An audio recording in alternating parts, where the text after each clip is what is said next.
Celle qui nous accompagne jusqu'à 9h30 dans Télématin, c'est la comédienne Clémentine Célarié qu'on est ravis de recevoir. Bonjour, bienvenue. Bonjour, Vous êtes en ce moment au Théâtre de la Pépinière à Paris dans la pièce « Je suis la maman du bourreau ». C'est une pièce qu'on a tous regardée et qu'on a tous beaucoup aimée, qui est une pièce très très impressionnante. Alors, qui est la maman, qui est le bourreau?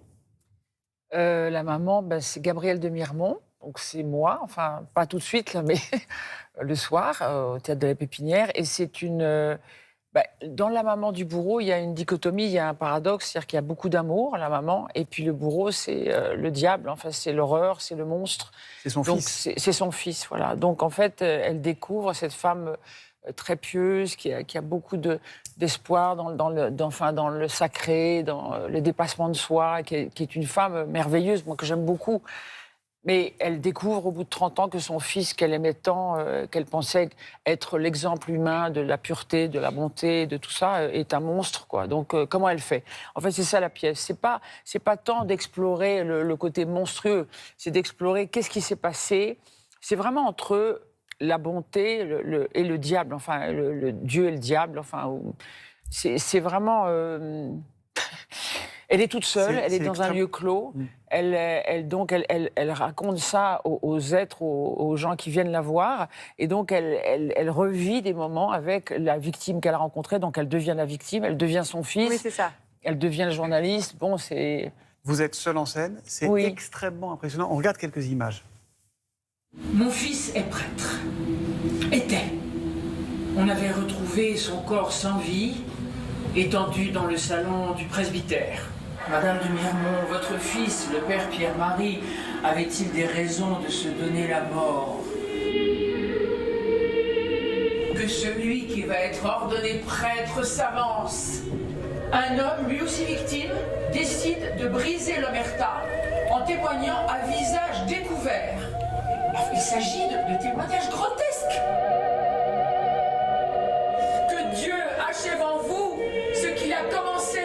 Mon fils, mon Dieu, ma chute. Que celui qui n'a jamais péché jette la première pierre. Je donnerai pas mon pardon. Ni aujourd'hui, ni demain, ni jamais. Je donnerai pas mon pardon parce que cet homme m'a tué. Cette maman, cette mère très pieuse, cette femme essaie de comprendre pourquoi et comment son fils est devenu un pédocriminel. D'ailleurs, elle n'y croit pas. Quelle est la limite de l'amour maternel, à votre avis? C'est terrible, hein, comme, mais on ne peut pas ne pas se poser plein de questions quand on voit la limite, pièce. c'est-à-dire que je pense qu'il n'y en a pas. Enfin, vous êtes maman, Oui. je sais pas. Et j'ai que des garçons, donc... Bon, voilà, moi aussi j'en ai 3. La limite, c'est peut-être à un moment donné de se dire... par exemple, moi j'ai des enfants qui sont grands maintenant et je me dis, bon, là, il faut que je les laisse. Comment je veux dire? Enfin, la limite, elle est où? C'est très difficile. Dans le cas de Gabrielle de Mirmont, je pense que c'est quelqu'un qui, elle a pensé que quand elle a eu son fils, elle parle de ce déclic de moment, parce que c'est très vivant, parce que je ne veux pas que les gens croient que c'est un truc sinistre, mais c'est grave et c'est intense. Mais à un moment donné, elle s'est dit, mon fils est le fils de Dieu. Pourquoi elle s'est dit ça? Parce qu'elle est pieuse et que pour elle, l'Esprit Saint, si vous voulez, elle a vécu chevillée à l'Esprit Saint, c'est ce qu'elle dit. C'est toutes ces certitudes qui s'effondrent, en fait. Voilà, tout ce dans quoi elle a cru. Oui, c'est-à-dire qu'elle pense que son fils est le fils de Dieu, alors que bon, enfin voilà, et elle dit elle-même, est-ce que j'ai su ou décidé? En fait, elle l'a décidé. Ce que je veux dire, c'est qu'il y a des parents qui savent ce qu'ils veulent faire de leurs enfants à peine leur enfant est né. Oui. Et ça, évidemment, ça peut être, on va dire, dangereux. Vous vous êtes posé la question en tant que mère, vous? Ben oui, bien sûr, je me suis posé la question. Non, mais c'est drôle parce que je ne me l'étais pas vraiment posée. Et en faisant, quand j'étais au Festival d'Avignon, en jouant le spectacle, je me suis dit, mais est-ce que moi, j'ai bien élevé mes enfants? Parce que même si on les élève avec des valeurs, avec une certaine rigueur que j'ai eue, mais avec une liberté aussi, vous dites, mais est-ce que vous comprenez, vous vous interrogez toujours sur la façon dont vous élevez vos enfants. Et c'est vrai que là, cette femme, il y a une espèce de trop-plein, si vous voulez, de choses, comme un destin qu'elle a mis à son fils, sans qu'il ait même le choix. Le choix, voilà. Oui. Vous êtes impressionnante. On a l'impression que vous êtes possédée par ces personnages. Et on vous voit pleurer. Alors, plus ou moins, il y a un moment où c'est incroyable. Mais vous pensez à quoi à ce moment-là? À elle, à ce qu'elle vit. Vraiment? Ah oui, vraiment. Ben sinon, je peux pas. Ah oui, je deviens. Il faut que je sois elle, parce que sinon, les gens, le public ne va pas être dans ce voyage. Il faut absolument que je devienne elle. Alors c'est vrai que c'est pour ça, d'où les yeux un peu en trou de pine, comme dirait l'autre. Non, mais parce que quand on pleure, On voit, bon. c'est impressionnant cette image-là. Mais bon, mais c'est vrai qu'il y a des moments où elle est déchirée. C'est comme un cœur qui s'ouvre.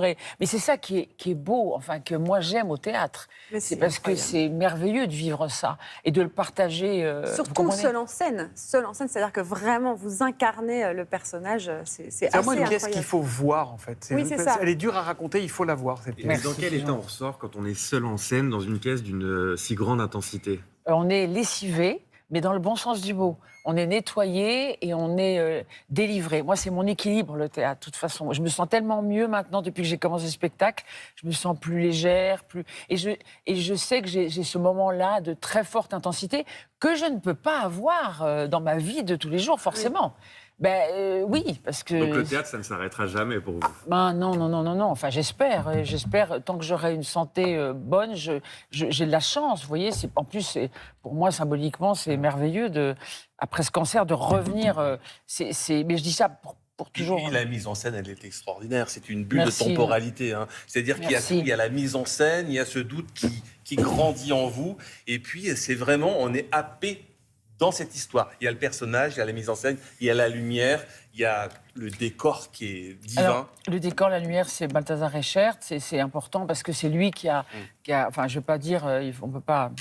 Il y a des choses qui sont secrètes, c'est un thriller un peu. Mais voilà, c'est une ambiance qu'il a fallu faire, enfin construire et créer, sans avoir peur justement de. Vous voyez ce que je veux dire, du fait que ce soit assez. On va s'extirper un tout petit peu de ce thriller, on va se détendre un tout petit peu. On vous a préparé un quiz. On avait une idée, on avait envie de Merci, en jouer tout un cas. petit peu avec vous, Clémentine Oui, Salarié. avec On va plaisir. jouer à prête ou pas prête. Oui. Ok, vous êtes prête? Vous êtes Bien prête sûr, ou pas je suis prête? Complètement prête. Prête ou pas prête? Complètement prête. Prête ou pas prête? Tout le monde peut jouer, regardez. Et en gros, c'est est-ce qu'il est prêt ou est-ce qu'il n'est pas prêtre? Cette personne, Cédric Pujol. Oui.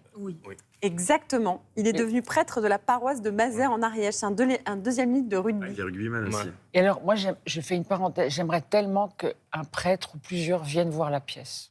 Ah ouais, bien sûr. Vraiment, Ça va être le j'aimerais. cas, Je je fais un pense. appel voilà, aux prêtres. Parce que ce n'est pas... tous les prêtres ne sont pas des monstres, enfin, Bien sûr. évidemment. Heureusement, Et d'ailleurs. j'aimerais que des prêtres viennent. Voilà, je leur demande. Photo suivante. Dites-nous si ce garçon est prêtre ou pas de prêtre. Regardez. Oui. Non, Oui. tu vas parce que t'es malin. Non. Non, j'ai dit ça au hasard, mais oui. Oui, c'est ça. Non, moi, je dirais non. Eduardo Santini, mannequin, élu plus Oui. bel homme d'Italie.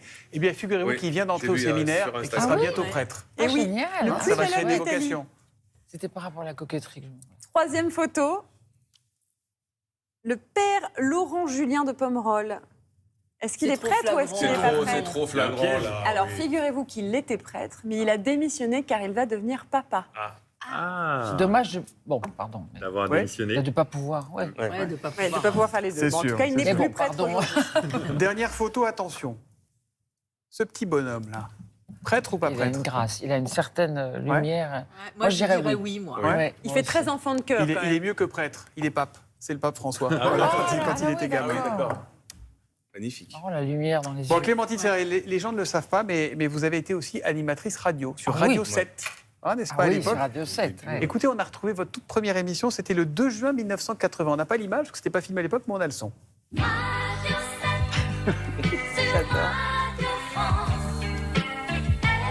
Changer de planète, écoutez Radio 7.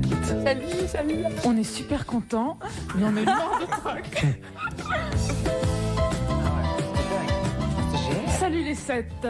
Bonjour, c'est Radio 7. Lundi 2 juin 1980. C'est un bon souvenir pour vous, ça. Moi, j'étais dans un état, mais. Ça a l'air très marrant, en tout Vous cas. vous rendez compte, non, mais vous vous rendez compte, vous créez une radio, j'étais la première à parler sur cette radio. C'était Patrice Meyer, c'était merveilleux, c'était complètement. Il n'y avait pas que Patrice Meyer. Non, il y a un certain Sydney qui se souvient de vous. Est-ce que Ah vous ben vous souvenez de oui, lui Sydney de HIP à Chopin. Ben, bien regardez, sûr. il y a un petit message pour vous. Bonjour les frères et sœurs, c'est Sydney qui te parle. Bonjour Clémentine, bonjour à toute l'équipe de Télématin. Alors, j'ai tant de souvenirs, mais vraiment c'est grâce à toi que j'ai fait de la radio. Marie-France Breyer est venue me chercher à l'Émeraude, et ça c'est des souvenirs inoubliables que je n'oublierai du moins jamais toute ma vie. Une question Clémentine, quel est ton meilleur souvenir de la Radio 7 avec moi? Alors C'est les meilleurs souvenirs, pardon Sidney, c'est d'après la radio. C'est quand j'allais à l'Émeraude l'écouter. Non mais c'était dingue. Quand il mixait et que... non, c'était génial. Moi, je me souviens. Enfin, c'était. On dansait. Enfin, je veux dire, c'était dément parce que si vous voulez, au départ, j'ai fait le matin, donc j'ai ouvert la radio. Mais après, comme j'allais tout le temps danser au Palace, un jour, je me suis moyennement réveillée, mais longtemps après. Je veux dire, j'étais très pro. Et puis, donc, j'étais plutôt du soir. Et après le soir, j'allais danser tout le temps au Palace à l'Émeraude. Mais c'était le rituel, quoi. Et donc voilà, Sidney, je l'embrasse très fort et je l'aime beaucoup. Clémentine Sélarié, l'homme qui est à votre droite est un passionné de nature et je pense que vous allez bien vous entendre. En tout cas, ça nous arrangerait, pour tout vous dire. C'est Philippe Collignon, Philippe. On va bien s'entendre parce que ce qu'on connaît moins de Clémentine, c'est que vous êtes passionné par la nature. Oui. Vous avez eu de belles rencontres. J'ai eu de belles rencontres, oui, avec Pierre Rabhi, absolument, par exemple, qui était un homme d'une grâce et d'une lumière hors norme, qui me faisait penser à Gandhi. C'était vraiment un homme. J'ai eu la chance de partager un repas avec lui. Et c'est drôle comme ce sont les êtres qui font les choses. C'est-à-dire que c'est lui qui était... et j'espère qu'aujourd'hui... oui, il a contribué à lancer un petit peu la permaculture, etc. Ce qu'on fait aujourd'hui, le rapport avec la terre. Alors, ce qu'on connaît moins aussi de vous, Clémentine, c'est qu'il y a un personnage qui s'appelle Rita. Et vous allez voir que Rita est très proche de la nature. Regardez. C'est le 2 en 1. C'est-à-dire que tu aimes la nature, tu lui parles profondément, mais en même temps, tu te repules.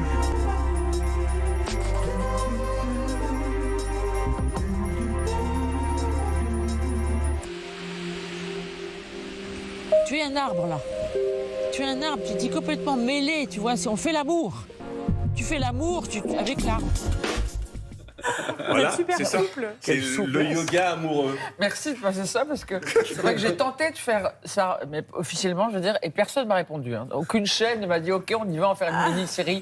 Les gens ne comprenaient pas. Surveillez votre téléphone cet après-midi, ça va appeler, à mon avis. Alors, comme la nature, c'est quelque chose d'important pour tout le monde, un petit quiz, on va continuer un petit quiz. 2 petites questions. Quel est le personnage ou l'être le plus important sur Terre? C'est forcément quelqu'un qui est sous... une entité qui est sous terre. D'accord. Un ver de terre. Un ver de terre. Ce sont les vers de terre. S'il n'y avait pas de vers de terre, on ne serait pas là en train de rigoler sur Télématin. Exactement. Le ver de terre, il y a 1 tonne de vers de terre à l'hectare et toute la terre passe dans son tube, dans les tubes de vers de terre, en 1 an. Donc le ver de terre, c'est l'élément capital. Et je les écraserai. Deuxième chose, est-ce que si les abeilles, vous avez certainement entendu cette phrase, si les abeilles venaient à disparaître, on aurait 4 ou 5 ans pour survivre? Est-ce que c'est vrai ou est-ce que c'est faux? C'est vrai. C'est faux. C'est faux parce que déjà, on l'attribue à Einstein. Einstein n'en avait rien à faire des abeilles, d'ailleurs. Non, parce qu'il y a d'autres pollinisateurs que l'abeille domestique. Il y a des abeilles sauvages et puis il y a des papillons, etc. Donc, en fait, oui, il faut protéger les abeilles, mais non, au bout de 5 ans, on ne va pas mourir suite à la disparition des abeilles domestiques. Voilà. Merci Philippe Collignon, merci beaucoup Clémentine Sélarié d'avoir été avec nous ce matin. Allez au Théâtre de la Pépinière pour voir la pièce. Y compris si vous êtes curé, s'il vous plaît. Écoutez l'appel de Clémentine. Si vous êtes prête, surtout n'hésitez pas. Merci beaucoup Clémentine Sélarié. Merci à vous.